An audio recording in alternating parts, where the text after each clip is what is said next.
todos, sejam muito bem-vindos a mais um episódio do programa de aulas Cartórios na Prática, promovido pela Noreg Pernambuco. Hoje é com muita honra e alegria que recebemos o professor Dr. Roberto Paulino, doutor em Direito pela UFPE, professor adjunto de Direito Civil da Faculdade de Direito do Recife, procurador do município de Olinda, advogado e consultor jurídico, foi registrador de imóveis em Salvador e tabelião de notas no Rio de Janeiro. O tema da aula será sobre autotutela registral. Eu fiz um breve resumo do currículo, considerando que, se eu for ler o currículo todo do professor, metade da aula vai embora. Então, vamos passar agora de pronto a palavra para a doutora Ana Clarinda, que é uma das diretoras do programa. Então, doutora Ana, fica à vontade para falar. Primeiramente, eu gostaria de dar boa tarde a todos que estão presentes aqui hoje. Sejam muito bem-vindos. É uma enorme honra receber o nosso professor Roberto Paulino no projeto Cartórios na Prática da Noreg de Pernambuco. Vale frisar também que Paulino é o nosso assessor jurídico da Noreg de Pernambuco. Tem feito excelentes pareceres para a nossa classe, sempre com grandes contribuições. Eu gostaria de registrar a nossa gratidão a Paulino. Ele sempre esteve, na nossa memória e sempre foi nossa vontade convidá-lo para participar desse programa. Então, é com muita honra e alegria que te recebemos hoje, Pauline. Eu gostaria já, de devolver a palavra para o doutor Diniz e convidá-lo para iniciar sua palestra. Eu passo a palavra antes, doutora Ana, para a doutora Deise Nunes, que está aqui no vídeo, e daí ela Ótimo. sempre gosta de participar e sempre é muito importante a participação dela.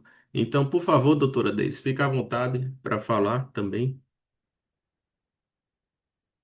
Oi, pessoal, boa tarde. Gostaria de agradecer, né, por terem me franqueado a palavra. Paulino, né, a gente só tem elogios a fazer a você. Você é uma pessoa muito comprometida com a classe, muito estudiosa e que nos ajuda bastante, independentemente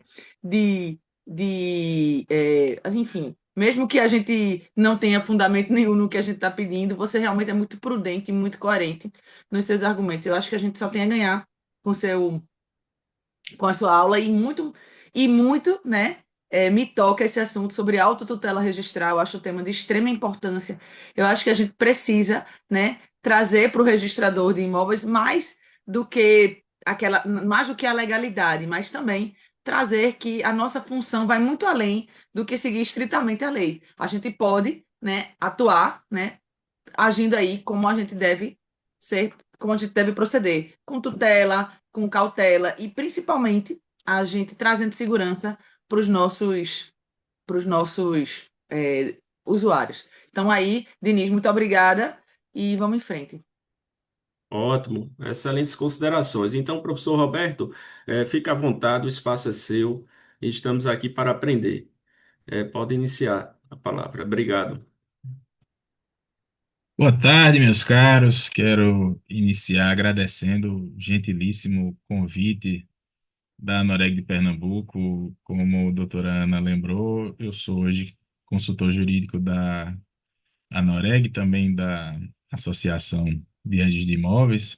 É um trabalho que eu faço com muita alegria, porque, de certa forma, conecta as duas pontas da minha profissão, né? Essa volta à advocacia e também a década que eu passei na função de notário e registrador, da qual eu tenho muito orgulho e com a qual eu muito aprendi.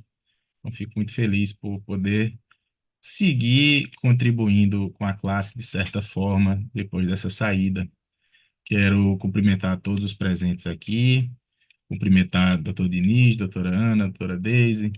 Diniz e Ana foram meus alunos, né? Então, todos os elogios que eles me fazem são suspeitos e devem já ser colocados sob suspeita imediata pelos outros que estão a nos ouvir aqui, faz parte da gentileza deles. E quando o convite me veio, Esse tema surgiu com muita força, né? Eu acho que a gente precisa conversar sobre a questão da autotutela. Precisa conversar sobre o provimento, de uma forma geral, porque o provimento está a exigir um tratamento mais detido pela importância que tem. E acho que a doutora Deise foi muito feliz ao dizer, né? A gente está tratando aqui de uma alteração legislativa mais uma, né?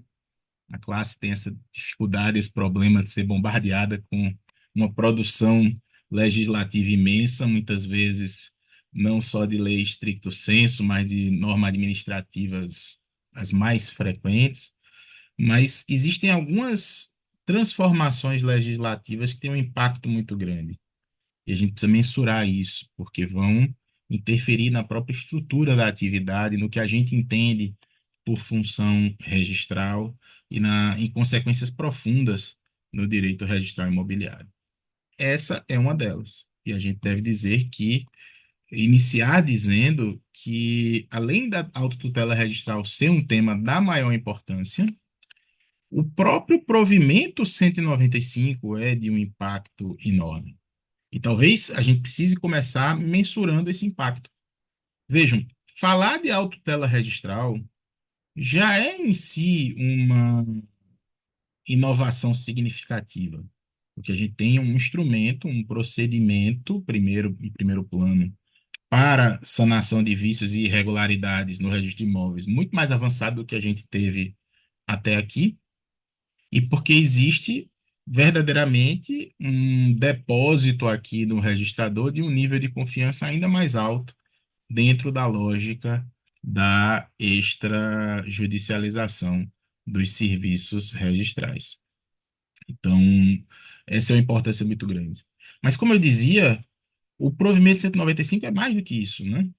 E o provimento 195, sobretudo, ele vai ter um impacto muito importante na regulação do IERI e na regulação do SIG-RI, daquilo que nós chamamos hoje de MAPA. Porque essa transformação que o registro de imóveis sofre com o provimento 195 é uma transformação do próprio conceito de matrícula. Até aqui, percebam, meus caros, a matrícula era um documento estático. Ela era gerada em algum momento e nós íamos alimentando a matrícula e tornando esse documento, que era um documento estático, cada vez mais atualizado. Com a construção do modelo do mapa, o que a gente vai ter é a transformação na matrícula em uma entidade orgânica que vai ser atualizada em tempo real. Então, o transporte de informações para a matrícula vai ser feito através da interconexão dos sistemas. Imagine o que isso significa de transformação na dogmática do direito registral imobiliário no Brasil, na transformação da própria figura do registro de imóveis. A gente vai ter um cadastro agora que vai ser dinâmico e que vai refletir em tempo real as transformações pelas quais o imóvel venha a passar. Isso é um fruto do provimento 195. Para além disso, claro, o provimento 195 trata do tema que a gente vai abordar aqui, que é o problema da autotutela. Mas o que eu queria iniciar dizendo é precisamente isso. Se fosse somente um provimento sobre autotutela, já seria muita coisa, mas a verdade é que o provimento 195 também inova em outros pontos muito relevantes que impactam a função de registrador de imóveis. Se a gente vai falar de autotutela, turma, a gente precisa de logo de um aprofundamento, e aqui a gente vai tentar ser breve, porque a ideia é ter uma conversa que seja muito mais prática do que teórica, mas a gente precisa entender o que significa autotutela aqui. Por que falar de autotutela? Quais são os conceitos que estão implicados nisso? E a que o legislador que fez o provimento 195 está se referindo quando ele chama esse procedimento de um procedimento de autotutela registral? Percebam que se a gente for falar de autotutela na teoria geral do direito, existe autotutela toda vez que o sujeito ele vai fazer valer as suas pretensões por via própria. Lembrem-se que no direito moderno, o Estado chama para si a tarefa de dizer o direito, não é verdade? Aquilo que nós chamamos de monopólio da jurisdição. Ontem houve o falecimento do professor João Maurício Adeodato, né, um grande jurista pernambucano que marcou todos nós, e ele escrevia naquele livro Ética e Retórica justamente isso. Ó, o direito se moderniza quando o Estado chama para si a jurisdição. Isso quer dizer que a gente não pode fazer justiça de mão própria. E as hipóteses em que a gente pode diretamente satisfazer as nossas pretensões, elas são hipóteses sempre restritas, não é verdade? Então, quando é que uma pessoa natural pode fazer valer os seus direitos imediatamente ao invés de procurar a justiça? Situações de tutela da posse, quando a gente vai falar em desforço imediato, legítima defesa na responsabilidade civil e no direito penal, quando a gente vai falar lá daquelas pretensões de direito de vizinhança, que você pode cortar os galhos divisórios diretamente. Isso, meus caros, em um sentido amplo, é a ideia de autotutela. Esse conceito de autotutela, ele vem sendo recuperado pelo processo civil contemporâneo. E vocês vão ver que existem várias obras de processualistas desenvolvendo o problema da autotutela. Então, eu poderia citar aqui de cabeça que o professor Humberto Teodoro Júnior escreveu, de forma relativamente recente, sobre autotutela. Tem um trabalho muito importante do professor Eli Pierre, que é da Associação Norte-Nordeste de Professores de Processo, a ANEP, da qual eu também faço parte, e também do professor Rinaldo Mouzalas, que está publicado, e esse trabalho de Rinaldo Mouzalas foi uma tese de doutorado, eu fui examinador dela na Universidade Federal de Pernambuco. E se a gente for puxar o que está mais próximo do que a gente está tratando aqui de autotutela, a gente vai encontrar esse conceito também no direito administrativo. Então, vocês devem lembrar que quando a administração pública ela quer invalidar ou revogar os próprios atos, ela não precisa buscar o poder judiciário para isso. Então, o que a gente chama de autotutela no direito administrativo está muito ligado a esse poder da administração pública de rever os próprios atos, que vai até as raias da revogação. O que que isso significa para a gente, pessoal, e o que que a gente pode extrair disso? Primeiro, que no direito administrativo, quando a gente tem um ato administrativo inválido, não é preciso que a administração pública ela venha a provocar o Poder Judiciário em uma ação de nulidade dos atos próprios. Ela simplesmente, por um ato administrativo, ela reconhece que aquele ato administrativo antecedente ele era inválido. E reconhecendo a invalidade, reconhece ali a invalidade, desconstitui o ato e vai praticar os atos subsequentes, seja na repetição, seja na sanação, quando isso é possível. Então, a ideia de autotutela aqui, quando a gente está tratando de invalidade de ato administrativo, é que a própria administração pública vai poder reconhecer que o ato que praticou, por exemplo, é nulo. Só que a administração pode ir além disso. Ela tem também o poder de revogar os atos, ou seja, de desfazer o ato voltando até o momento da sua formação. E ela faz isso em que sentido, meus caros? Em um sentido de discricionariedade. Essa análise aqui é de muita importância. Quando a administração pública faz autotutela, ela está autorizada a agir com discricionariedade. E o que que significa agir com discricionariedade? Que ela vai avaliar razões de conveniência e oportunidade. Ela não é obrigada a desconstituir, mas ela pode revogar porque ela entende que não há interesse público na manutenção daquele ato na forma como ele foi praticado. Então, essa é a ideia de autotutela. E por que é tão importante fazer referência a isso?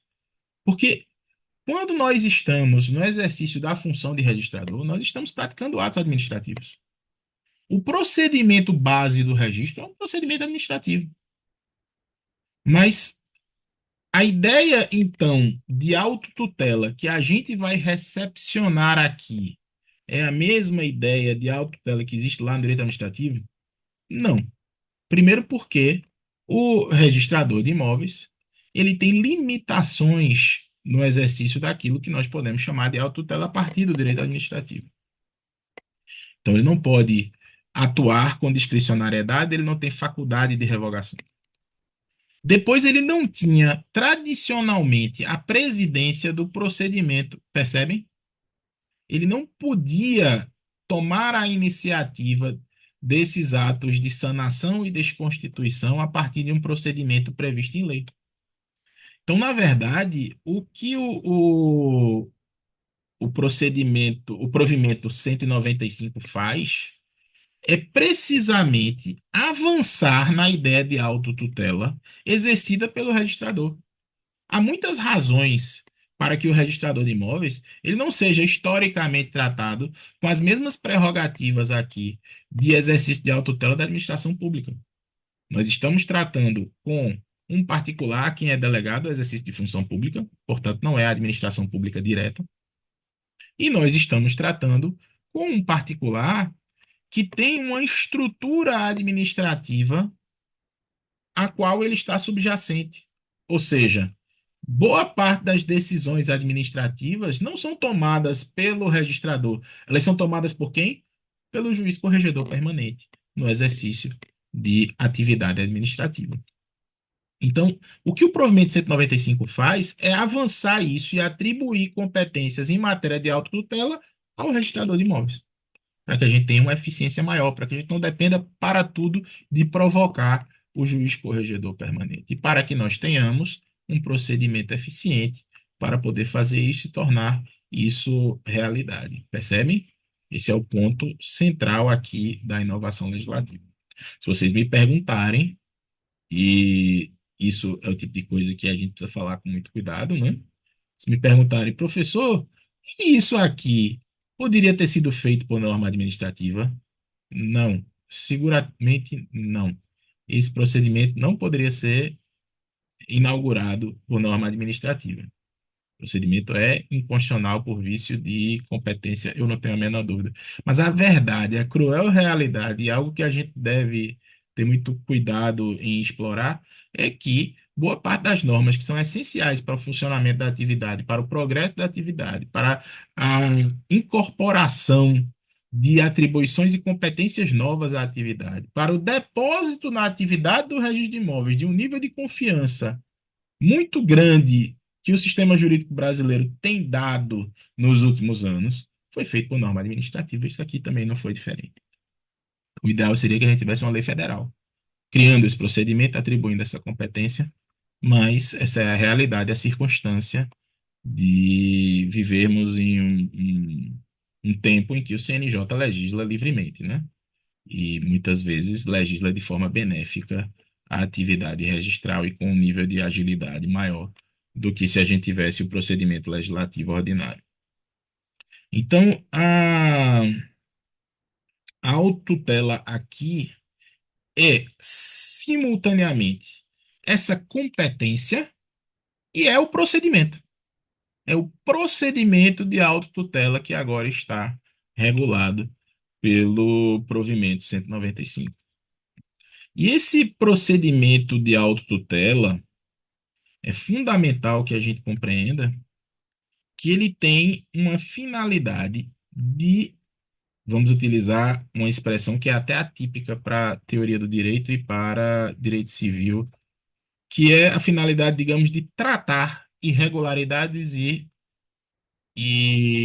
invalidades. Então, como é que o registrador vai abordar essas invalidades de atos registrais e essas irregularidades e insuficiências de atos registrais? Isso não é em si uma novidade absoluta. Percebam que o artigo 214 da Lei de Registros Públicos, o artigo 214 da Lei 6.015, ele já trata do enfrentamento das invalidades na esfera administrativa. Mas qual era a diferença que a gente tinha naquele procedimento que a gente utilizava e utiliza até hoje? É que vai haver diretamente a remessa para o juiz corregedor permanente, e pode haver bloqueio de matrícula, e tem uma série ali de de previsões normativas decorrentes do 214. Então, agora, o que a gente tem é justamente a transferência da gestão desse procedimento para o registrador de imóveis, que vai presidir o procedimento, vai instaurar o procedimento e vai utilizar o procedimento para a sanação dessas invalidades e, se queiram, irregularidades em sentido amplo. Um ponto essencial é que, de novo, a gente está falando no procedimento de autotutela, mas também em uma competência, uma atribuição de autotutela. E essa competência ou atribuição de autotutela, ela tem uma limitação e uma diferença em relação ao tratamento da matéria no direito administrativo em geral, sobre o qual falávamos há pouco.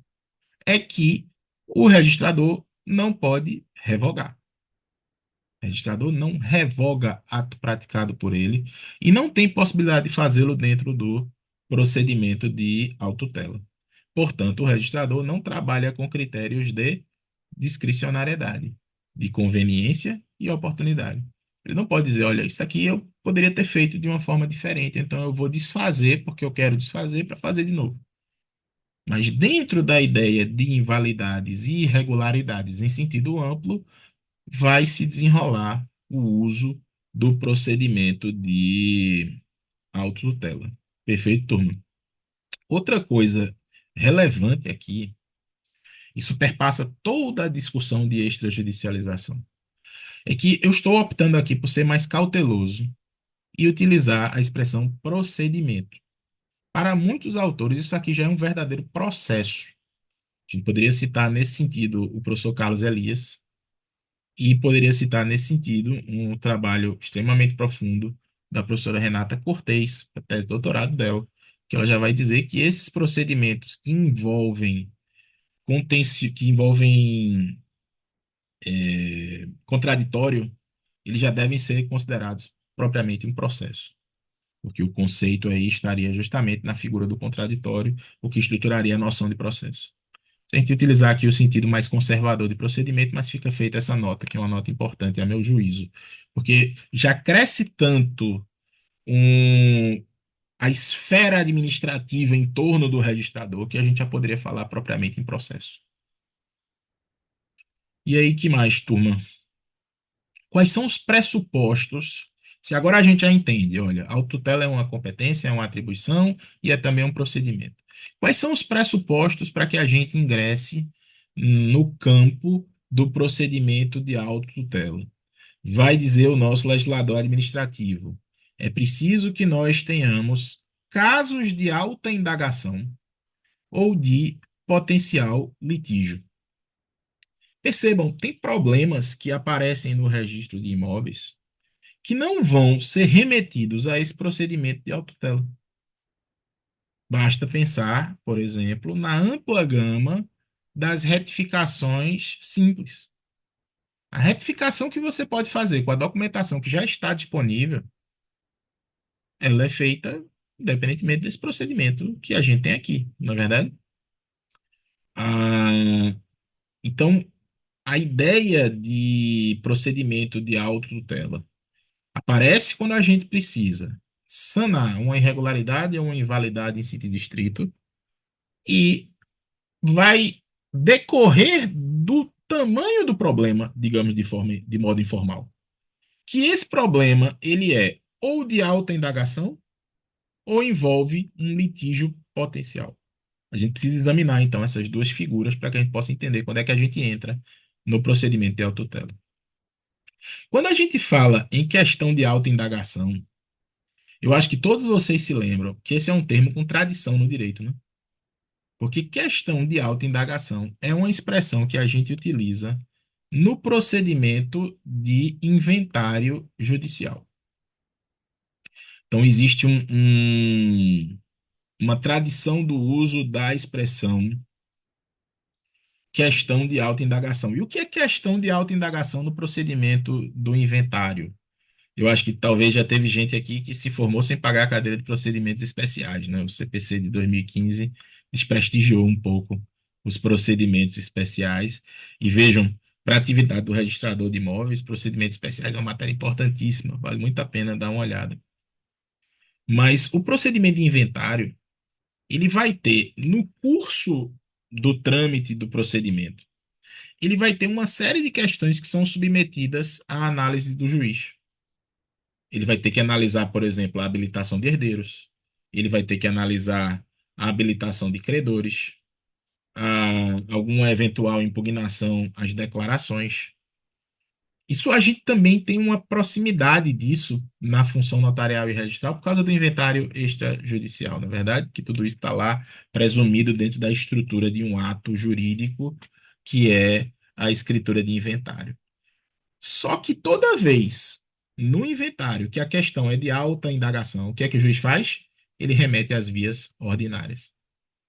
Então, se você habilita um herdeiro e você apresenta uma certidão de nascimento, essa questão não é de alta indagação. O juiz ele vai poder deferir aquela habilitação. Mas se eu estou falando de habilitação de um herdeiro que, na verdade, é um companheiro em união estável e não tem ali prova pré-constituída, vai ser preciso discutir a existência da união estável, isso já se remete às vias ordinárias, percebem? Então, a discussão da união estável, a impugnação da filiação, são questões de alta indagação. Elas não são resolvidas no juízo do inventário. Então, se a gente já tem essa experiência, se a gente já trata uma ideia de questões de alta indagação a partir da experiência do procedimento de inventário, a gente consegue desenvolver a ideia do que é questão de alta indagação para utilizar o procedimento de autotutela. É toda aquela questão que envolve dilação probatória. Então, quando a gente precisa de uma dilação probatória para discutir o problema da irregularidade, da invalidade, que a gente vai tentar sanar pelo procedimento de autotutela, está justificado que a gente ingresse no procedimento de autotutela. Percebe? Então, se a documentação que você tem dentro da serventia é suficiente, eu não tenho que falar por questão de autoindagação em procedimento de autotutela. Se é preciso intimar a parte para fazer produção de prova, se a parte vai trazer documentos novos, se a parte vai apresentar planta, se a parte vai trazer aqui elementos de instrução probatória, então essa questão é de alta indagação e ela precisa, para ser dirimida, oportunizar a parte que traga esses documentos e a gente vai utilizar o procedimento de autotutela para isso. Doutora Deise levantou a mão, quer falar? Na verdade, eu só quero trazer assim alguns pontos de reflexão, né? Aproveitar que está falando Claro. de um tema tão importante que foi trazido pelo provimento 195 e assim, e quando a gente estuda, né? A gente, mesmo sendo tabeliã, eu preciso estudar o provimento 95 para me ajudar na atividade de tabeliã. E assim, e eu percebo que houve aí uma mudança, né? Na função do oficial de registro de imóveis, pelo qual eu tenho muita saudade, né? Porque deixa o registrador de imóveis de ser um mero agente, um mero executor mecânico, e ele traz como um agente de estabilização das relações jurídicas. Então, a gente Perfeito. precisa pensar nessas duas situações, né? Que ele deixa de ser um mero executor ali das normas, mas dá para ele um poder de estabilizar as relações jurídicas. Isso traz, minha gente, uma credibilidade ao registro de imóveis e prestigia a atividade registral. Só que, por outro lado, a gente tem um limite, né? Por mais que tenha-se esse procedimento da autotutela registral, que tenha dado um protagonismo ao registrador de imóveis, ele tem um limite.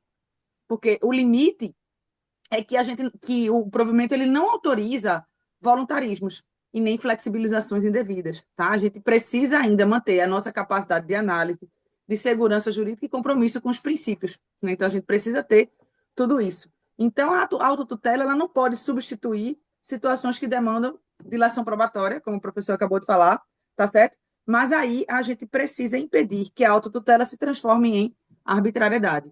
Então, eu só estou apenas trazendo essas reflexões porque apesar da gente receber do registrador de imóveis receber um protagonismo, ele também precisa entender que esse papel dele estabilizar as relações jurídicas também tem um limite, tá?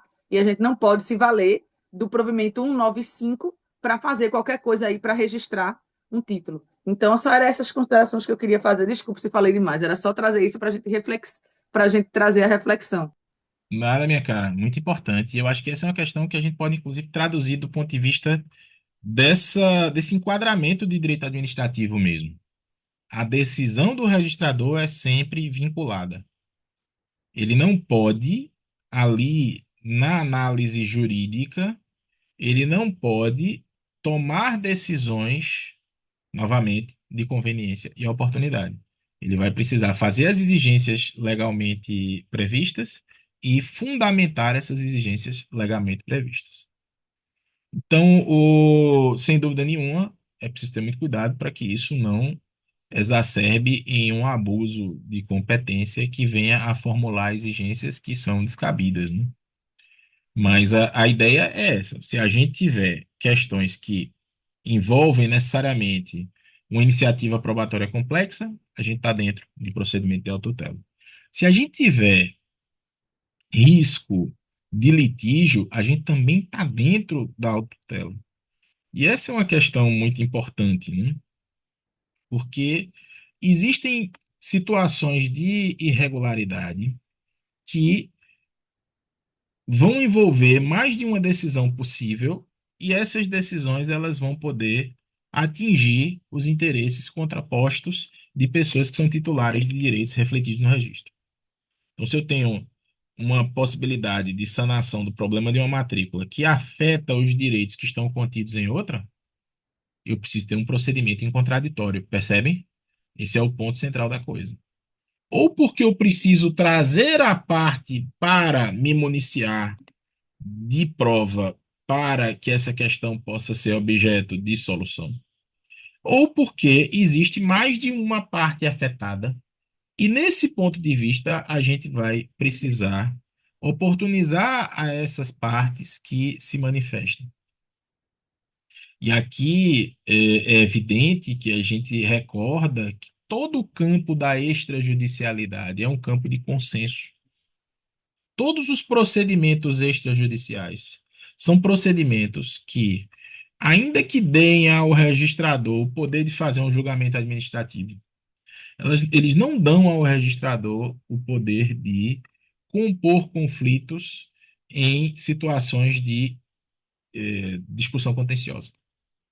É por isso que lá no usucapião extrajudicial a gente tem que identificar que não existe litígio, é por isso que no inventário a gente tem que identificar que não existe litígio, no registro civil a mesma coisa, né? Então, atentem para esse ponto, porque é um ponto importante.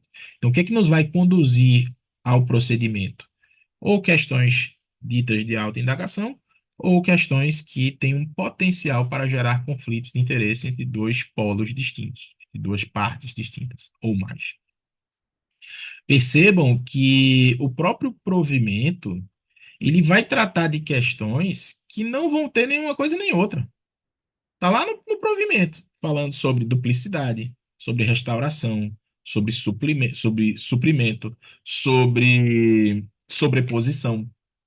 E se nessas situações a gente puder sanear o problema da matrícula sem que exista risco de litígio e nem necessidade de trazer documentos externos, a gente não vai precisar do procedimento de autotutela.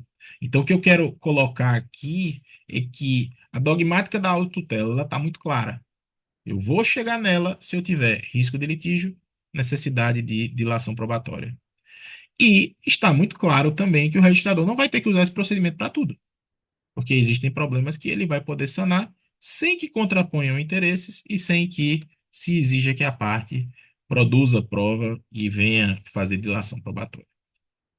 Um outro ponto muito importante do que o legislador colocou para a gente é que ele traz uma facultatividade do procedimento quando ele diz o registrador poderá promover. Isso significa que o procedimento ele vai ser adotado quando, a juízo do registrador, for necessário tomar aquela providência. Não é que ele pode desconsiderar a necessidade de produção probatória ou o risco de litígio. É que a instauração do procedimento ela não tem que ser obrigatória no primeiro momento em que se toma conhecimento da situação, mas sim quando, a juízo do registrador, houver a necessidade de intervir. Esse é um ponto importante. É claro que a parte pode provocar também, como a gente vai ver aqui na frente. Quando se identificar uma situação que preencha esses requisitos, o que que o oficial de registro de imóveis ele vai fazer? Ele vai abrir os autos de incidente de procedimento de autotutela registral. Então, percebam que aqui a gente tem uma figura mesmo processualizada, né? A gente vai ter a abertura de um processo, a gente vai ter os autos do processo, e esses autos do processo vão conter todos os atos pertinentes àquele incidente de autotutela. No momento em que ele faz a abertura, ele precisa prenotar. E aqui, do ponto de vista do tratamento jurídico do direito registral imobiliário, isso é muito importante, que a gente vai ter o controle de quando aquele procedimento ele foi instaurado, porque isso vai ser relevante do ponto de vista de eventuais discussões de prioridade registral, percebe? Então, a partir do momento que eu obrigo a prenotar, eu tenho um controle jurídico de quando o procedimento se iniciou, e isso é sempre relevante, porque os atos que decorrerem do procedimento, eles vão, na forma da legislação em vigor, retroagir à data da prenotação. E a gente vai ter o controle de que o procedimento foi instaurado e foi instaurado naquela data específica. Então, cria-se um procedimento interno no cartório que vai ser autuado e que vai ser necessariamente pré-notado para que a gente tenha esse controle da data do seu início. E cria-se uma peça jurídica nova, né? Que é o chamado relatório. Percebam que o legislador optou pelo uso dessa expressão, relatório, e aqui no começo do procedimento, relatório preliminar circunstanciado. Nesse relatório, o registrador vai precisamente identificar as razões pelas quais ele deu início ao procedimento. Percebam que a estrutura típica, habitual do procedimento de autotutela vai ser feita mediante ato do próprio registrador. Então, a gente está aqui excepcionando aquele princípio básico do registro de imóveis, segundo o qual o registrador não atua senão mediante provocação das partes e que precisa ser provocado para poder atuar. Então, o registrador vai de ofício dar início ao procedimento de autotutela. E o que que ele faz? Ele faz o relatório. Esse relatório é a peça inicial do procedimento, que vai descrever as circunstâncias que nos conduziram ao procedimento de autotutela. Ou seja, vai haver, se é possível dizer isso, uma espécie de relatório dentro do relatório, né? Fazendo referência aí ao processo civil e a técnica como a gente estrutura um acórdão, né? Então, eu vou ter que descrever todos os fatos que conduziram àquela situação e eu vou ter que fazer uma análise preliminar. Esse é um ponto muito importante. Que análise preliminar é essa? É a análise da irregularidade. Ou seja, eu vou descrever os fatos que nos conduziram até ali e qual é o problema que eu, registrador, estou enxergando. Então, essa matrícula aqui tem um determinado problema, uma determinada irregularidade. Então, o registrador vai abrir o procedimento, pré-notar o procedimento e fazer um relatório em que ele vai descrever os fatos, ou seja, como é que ele tomou conhecimento daquela situação, se houve a apresentação de um título, se houve um pedido de certidão, se ele estava fazendo uma correção no cartório e se deparou com aquilo ali, se quando ele recebeu o acervo, ele verificou que havia um problema em uma matrícula. Então, uma narrativa dos fatos e, em seguida, a identificação dos problemas. Porque essa identificação já é julgamento, percebe?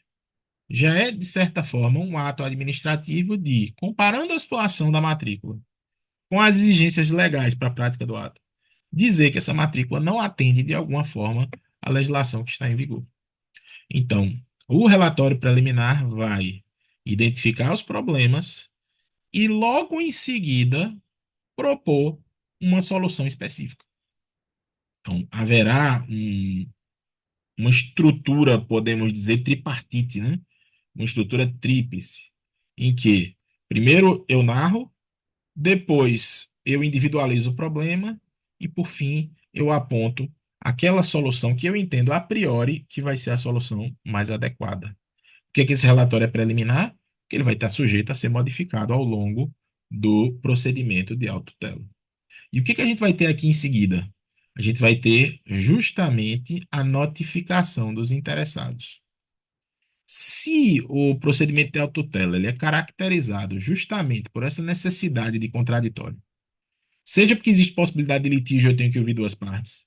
Seja porque existe necessidade de dilação probatória e eu vou ter que trazer uma parte que é interessada para fazer essa dilação probatória, para apresentar os documentos, para produzir os documentos que serão necessários para que o problema seja analisado na esfera administrativa. Então, eu vou ter que trazer essas pessoas ao procedimento. Isso vai se fazer por notificação. Diz o legislador que a gente aplica as mesmas regras da da retificação qualificada. Então, a gente já tem muita experiência com isso, né? Todo mundo aqui faz retificação qualificada o tempo todo. Quando existe inserção de medida perimetral, a gente vai fazer aquela dilação probatória que o legislador diz, né? Então, você tem que apresentar a planta, você tem que trazer os confrontantes, ter a anuência dos confrontantes, ter a RT, tudo. Então, esse procedimento que para nós é tão comum, ele vai emprestar as regras da notificação. Você vai notificar os possíveis interessados e eles terão prazo de 15 dias para manifestação. Então, prazo de 15 dias para que eles se manifestem. Essa manifestação, ela pode já apresentar a dilação probatória específica que o caso exija. Então, o que acontece aqui, pessoal, é que a gente pode ter dois caminhos diferentes, né? Ou a gente vai ter anuência, ou a gente vai ter impugnação. Ou a gente vai ter a vinda de todos os interessados para dizer que não se opõem àquela providência que o registrador quer tomar. Isso é perfeitamente possível, na verdade. O registrador já identificou o que precisa ser feito na matrícula. Existe um risco aí de litígio, digamos. Então ele notifica todo mundo e todo mundo tem 15 dias para se manifestar. E se manifestando de forma a dar expressamente a anuência, a gente vai ter um desdobramento do procedimento muito mais simples, né? A mesma consequência vai se ter se ele não se manifestar. E aqui a gente tem que lembrar que há uma tradição no direito registral imobiliário brasileiro de considerar que nesses procedimentos extrajudicializados, a ausência de manifestação equivale à anuência. Isso vem desde o procedimento de retificação qualificada. Se você notifica o interessado, o confrontante, e ele não se manifesta, presume-se que a ausência de manifestação é a anuência.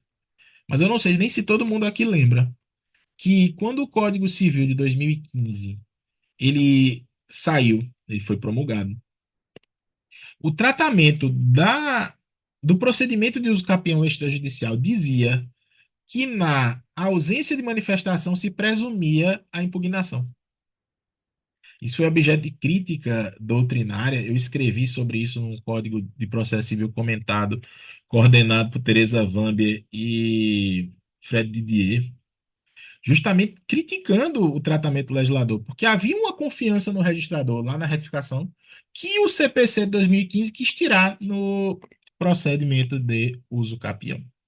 E quando a gente viu a modificação da lei, essa alteração que foi muito rápida depois que o código entrou em vigor, foi muito elogiada. Por quê?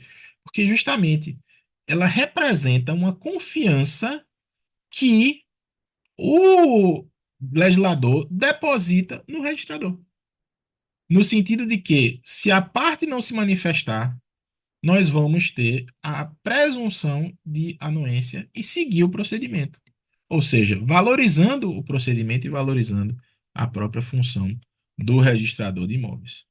Se ocorrer uma dessas duas hipóteses, ou concordância expressa, ou decurso de prazo em branco, sem manifestação, nós vamos ter a lavratura do relatório circunstanciado definitivo e a prática dos atos de saneamento da matrícula. Ou seja, essa é a hipótese mais simples, né? A gente não teve impugnação de ninguém, notificou todo mundo, essas partes não se manifestaram ou se manifestaram expressamente anuindo, faz-se o relatório definitivo, porque, como dizemos, o anterior é preliminar, e se pratica os atos de se praticam os atos de saneamento da matrícula, aquilo que o registrador já havia indicado. Só que pode haver impugnação, né? Se houver impugnação, é muito interessante que o registrador estabeleceu um procedimento que vai passar por várias etapas. Porque eu tenho a notificação, a apresentação da impugnação, e eu vou ter depois uma réplica. Ou seja, depois que houver a impugnação, os outros interessados vão poder se manifestar sobre a impugnação.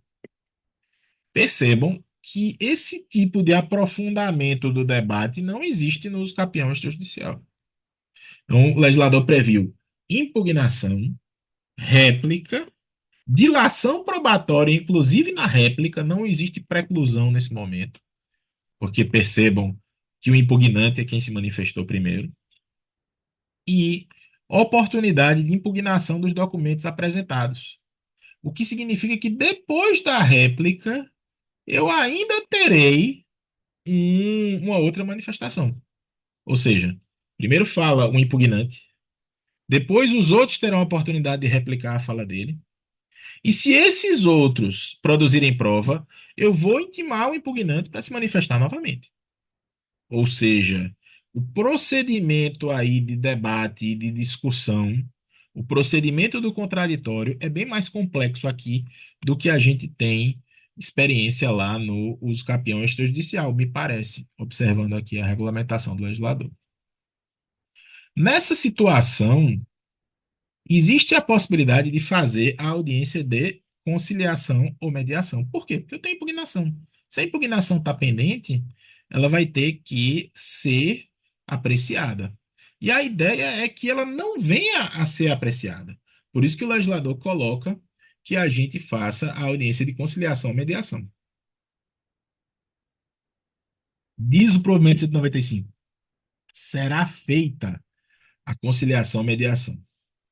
Eu arrisco interpretar aqui que, considerando a tradição recente do direito brasileiro, se as partes disserem que não querem se submeter à conciliação e que já não existe previamente possibilidade de acordo, a gente não vai ter a obrigação de fazer essa conciliação.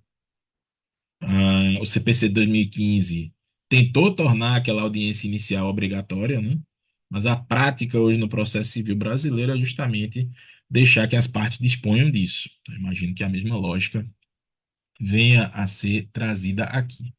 Essa audiência de conciliação ou mediação será feita sob a presidência do próprio registrador ou de preposto que ele venha a designar. Se existe acordo, muito bem, né? A gente vai ter a transação entre as partes e o relatório final e a prática dos atos. Se não existiu acordo, se não há transação, então a nossa situação será fazer o relatório definitivo e encaminhar ao juiz corregedor permanente para decidir. E aqui é preciso entender por que que vai para o juiz corregedor permanente? Porque eu instaurei contraditório, houve contraposição de pretensões, houve litígio propriamente dito, tentou-se chegar a um acordo, a uma transação, e isso não foi obtido. Então, extrapola a função do registrador. O registrador não pratica heterocomposição. O registrador não vai julgar litígio. O registrador, no momento em que o litígio for insuperável, ele vai ter que transferir o ato para o juiz corregedor permanente. Notem que, embora isso vá para o juiz, ainda é autotutela. Ainda é autotutela porque eu ainda estou na esfera administrativa. Eu não estou ainda na esfera jurisdicional.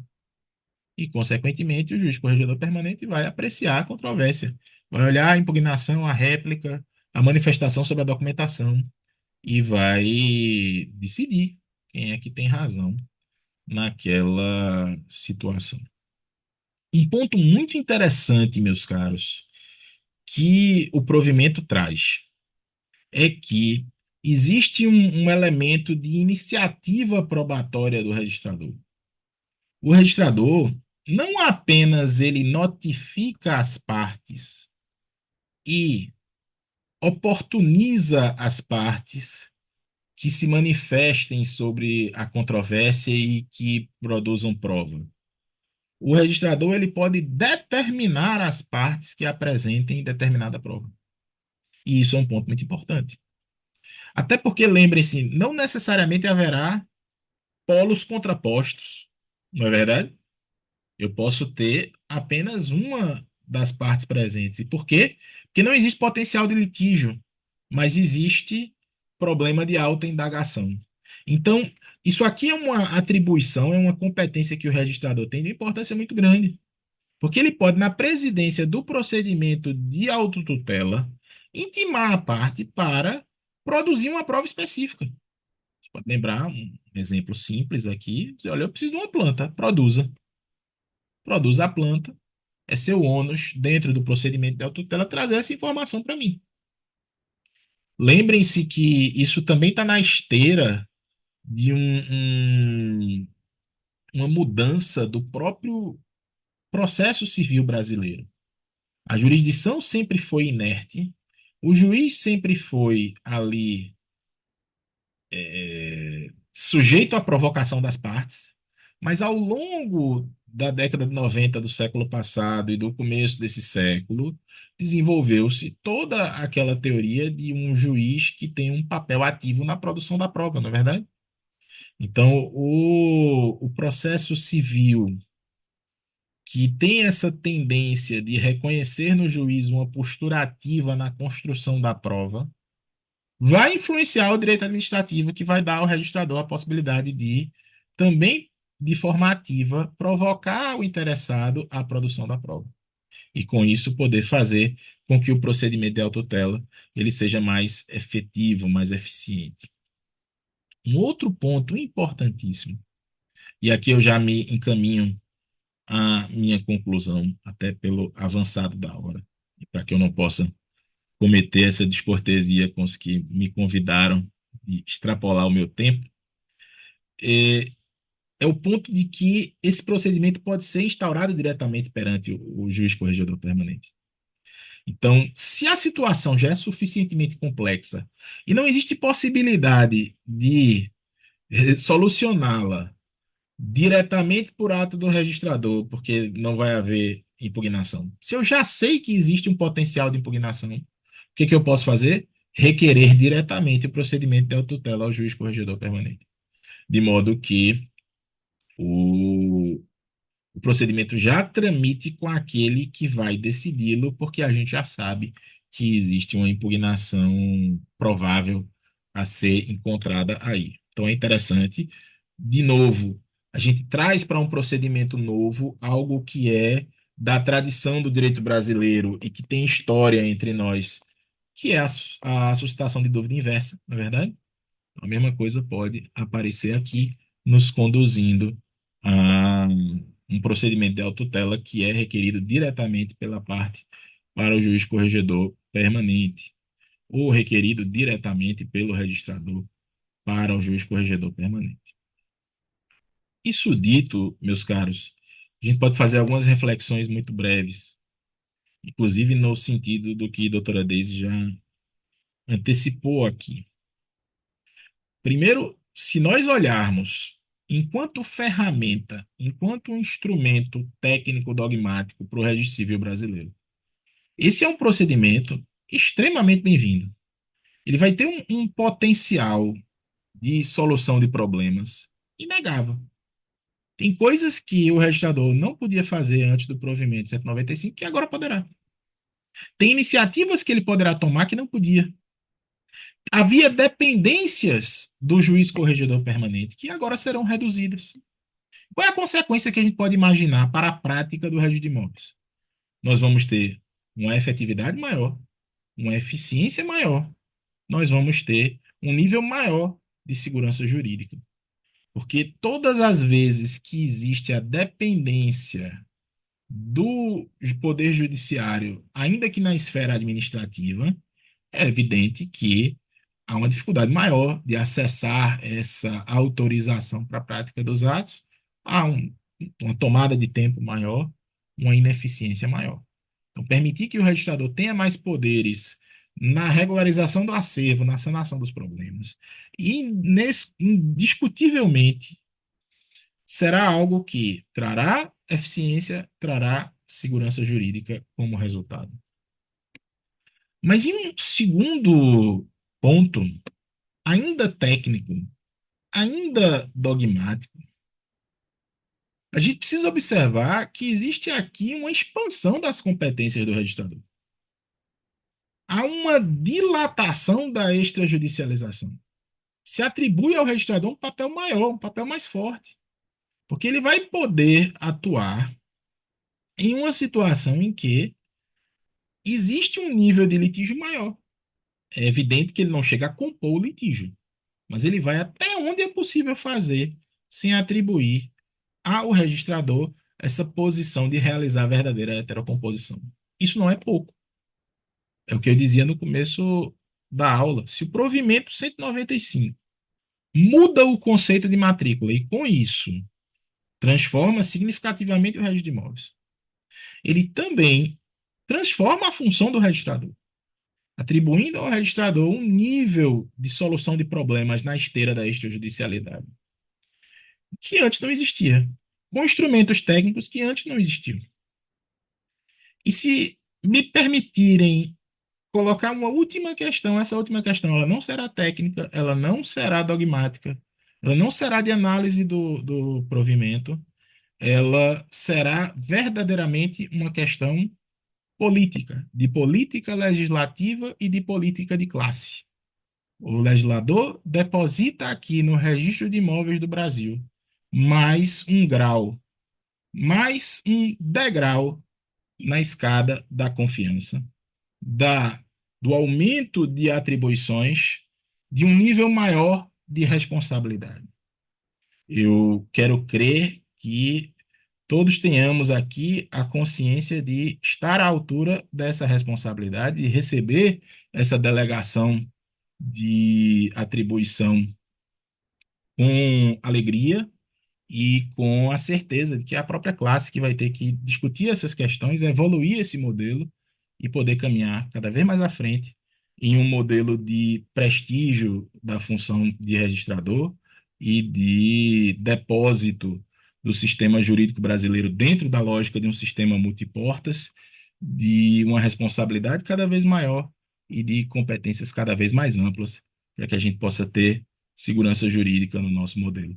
Muito obrigado, pessoal, pela paciência e atenção de todos. Ótimo. Doutora Luana Pilon levantou a mão, quer falar?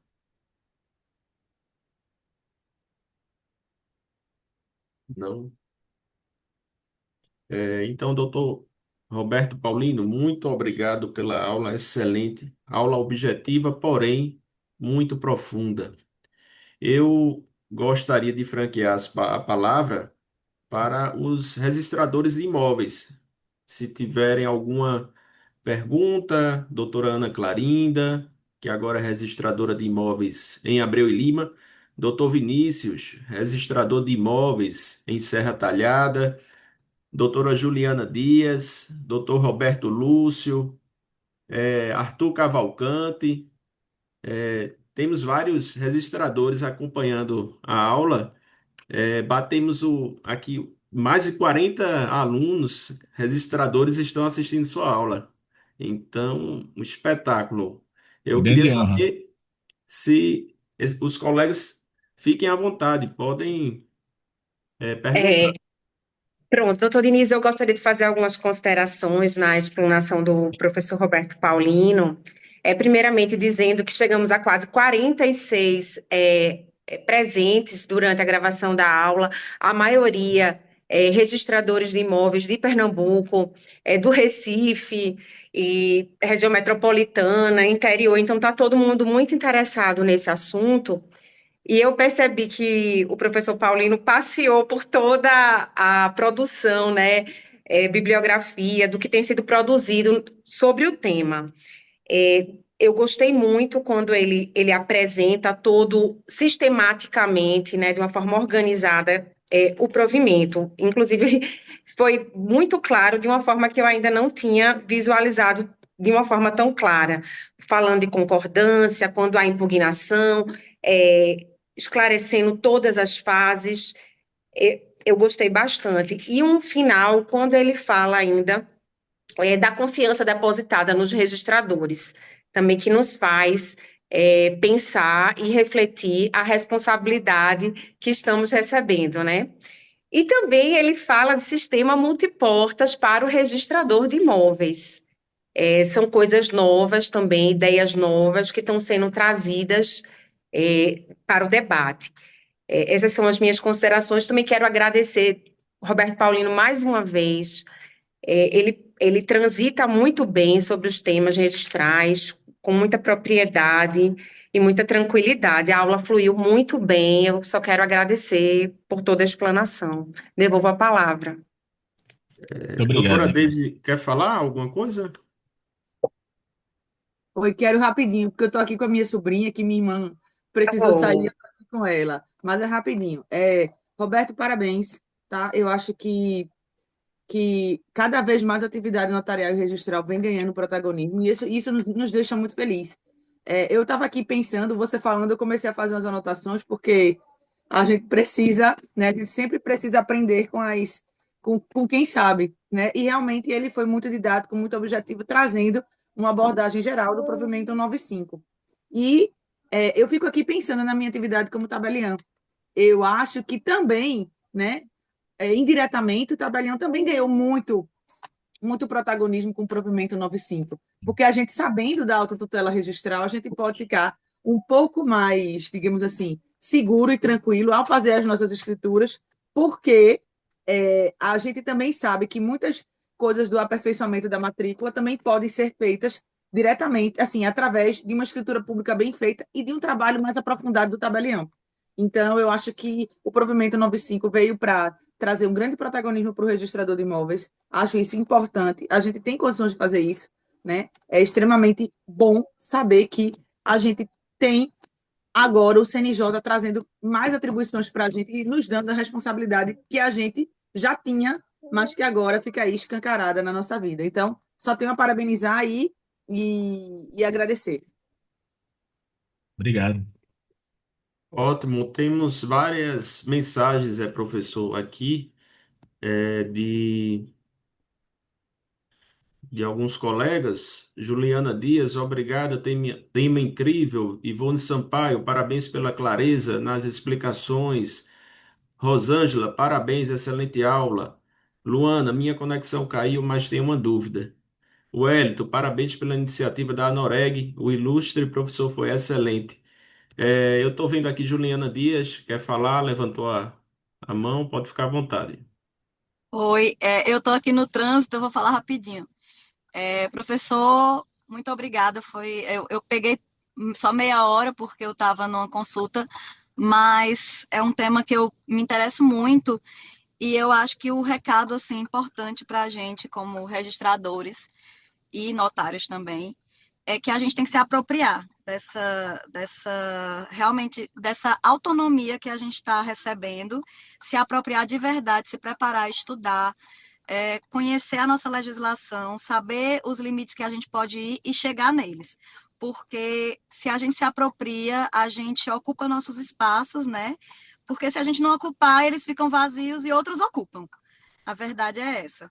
Então, é uma legislação muito importante para a gente realmente se apropriar dela e fazer acontecer. E realmente utilizá-la no nosso dia a dia. Muito obrigada pela explanação. Perfeito, doutora. Obrigado. Ótimo. Pois, Doutora eu Lorina, queria quer só falar propor alguma uma coisa? coisa, queria só propor uma coisa. Se surgir algum questionamento, alguém quiser fazer alguma pergunta, alguma consulta sobre o provimento, pode passar meu WhatsApp, porque eu imagino que de repente alguém no grupo se manifeste, e aí a gente está à disposição, viu? Ótimo. Então, professor, eu devolvo a palavra e digo mais uma vez, é um privilégio ter o professor Roberto Paulino como assessor da Anoreg. Como somos privilegiados. É impressionante, é muito, muito bom, muito gratificante. Eu devolvo a palavra para o professor encerrar e fazer suas considerações finais. Muito obrigado, meu caro, gentileza sua. Como eu disse no princípio, eu também fico particularmente honrado por poder estar junto à Noreg nessa função e para mim é uma função muito gratificante, até pelo interesse que tenho, né? Até hoje sou professor de Direito Registral Imobiliário lá na Faculdade de Direito do Recife e é uma matéria que me toca muito profundamente pela experiência que eu tive aqui, pelos tempos que passei dentro da atividade. Ele quer dizer que foi um prazer, foi uma satisfação. Estou à disposição de todos, podem passar meu contato e cumprimentar todos os colegas aqui presentes. Diniz já fez aí uma menção a vários dos que estão presentes aqui. Quero registrar a satisfação de ver que a doutora Alda está presente aqui, doutor Paulo Siqueira, doutor Roberto Lúcio, muitos amigos queridos que eu não vou enunciar diretamente para não ser injusto com nenhum, mas dizer da satisfação de ter uma plateia tão qualificada e dizer que estou sempre à disposição. Não, não me convidem, não me convoquem. Quando quiserem fazer outro evento desse, eu estou às ordens e terei muito prazer em participar. Muito obrigado. Ótimo. Doutor Vinícius, quer falar alguma coisa para encerrar? Oi, boa noite. Eu agradeço ao doutor Roberto. Desculpa só ter feito essa intervenção no final. Eu fiquei com uma Claro. pequena dúvida quando o doutor Roberto falou sobre a dúvida inversa. Nesse caso do procedimento de autotutela, seria nas hipóteses onde o interessado pode ir diretamente ao juiz corregedor ou o próprio juiz Isso. corregedor instaurar o procedimento de ofício, não é? Exato. O interessado faz o requerimento. O juiz corregedor instaurado em ofício é mais difícil, né? Mas teoricamente seria possível também, né? Então, o interessado faz o requerimento diretamente ao corregedor. A gente pode imaginar também uma situação intermediária, que seria o próprio registrador provocar o juiz corregedor para que ele instaure o procedimento, né?